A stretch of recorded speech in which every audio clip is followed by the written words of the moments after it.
ഈ ലോകത്തിൽ ഏതൊരു സിനിമാക്കാരനും സ്വപ്നം കണ്ടു നടക്കുന്ന ആ പ്രതിമയുടെ വില കേട്ടാൽ നിങ്ങൾ ഞെട്ടും.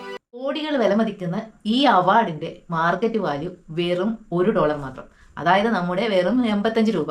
മെസ്സിയുണ്ട്, അദ്ദേഹം ലോകകപ്പ് ഉയർത്തുന്നതിനേക്കാൾ ഹൈപ്പുള്ള ഈ ഒരു സാധനത്തിന് വെറും 85 രൂപ എന്ന് പറയുമ്പോൾ നീ വെറുതെ തമാശ ഒന്നല്ല വിഷ്ണു, ഇതാണ് ഓസ്കാർ അക്കാദമിയുടെ പഞ്ച്. ഇതിന് പിന്നിൽ 97 വർഷത്തെ ഞെട്ടിക്കുന്ന രഹസ്യമുണ്ട്. എന്താണ് ഇനി ആ രഹസ്യം? പണ്ടത്തെ പഴയന്മാര് ഇത് വിറ്റും ക്യാഷ് ഉണ്ടാക്കി. 1951 മുൻപ് ഓസ്കാർ പ്രതിമകൾ ലേലത്തിൽ വെക്കാമായിരുന്നു. എന്നാൽ 1951 അക്കാദമി ഒരു പുതിയ നിയമം കൊണ്ടുവന്നു. ഇനി മുതൽ ഓസ്കാർ പ്രതിമകൾ ലേലത്തിൽ വിൽക്കാൻ പാടില്ല. അതായത് പ്രതിമകളുടെ അവകാശികൾക്കോ അവരുടെ കുടുംബത്തിനോ ലേലത്തിൽ വിൽക്കാൻ പറ്റൂല. അഥവാ വിൽക്കണമെന്നുണ്ടെങ്കിൽ അക്കാദമിക്ക് തന്നെ വെറും $1 തിരിച്ചു നൽകണം. പുറത്ത് വിൽക്കുന്നത് നിയമവിരുദ്ധം. 85 രൂപ എന്നൊക്കെ പറയുമ്പോൾ ഇതൊരു വല്ല പാട്ടക്കഷ്ടമല്ലോ ആണ്. പാട്ടല്ല വിഷ്ണു, ഇതൊരു ഹൈടെക് പ്രതിമയാണ്. സ്വർണ്ണമല്ല, ബ്രോൺസ്. പക്ഷെ ഇതിന്റെ തിളക്കം ഒരിക്കലും വാങ്ങൂല.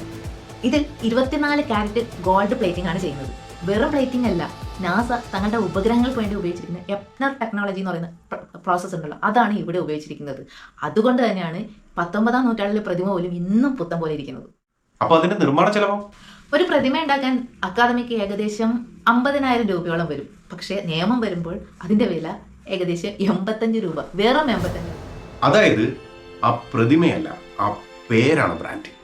അതുകൊണ്ടാണ് ഈ ലോകം തന്നെ അതിനുവേണ്ടി പൊരുതിക്കൊണ്ടിരിക്കുന്നത്. ഇനി ഞാൻ പറയാൻ പോകുന്നത് അടുത്ത 3 വർഷത്തിൽ നടക്കാൻ പോകുന്ന ഒരു വലിയ സത്യം അല്ലെങ്കിൽ ഒരു വലിയ സംഭവത്തെ കുറിച്ചാണ്. അടുത്ത 3 വർഷത്തിനുള്ളിൽ കേരളത്തിൽ ഈ പ്രതിമയെത്തും.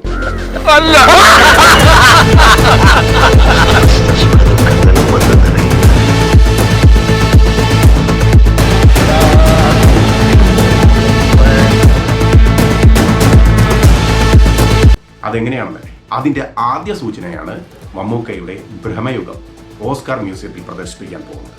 ഇത് അവർ ഡയറക്റ്റായിട്ട് സെലക്ട് ചെയ്തതാണ്. ഇതിന്റെ രഹസ്യങ്ങൾ ഞാൻ നാളെ പറയാം. അപ്പോൾ വീഡിയോ ഇഷ്ടപ്പെടുകയാണെങ്കിൽ ചാനൽ ഒന്ന് സബ്സ്ക്രൈബ് ചെയ്യുക, ലൈക്ക് ചെയ്യുക, ഷെയർ ചെയ്യുക. Thank you.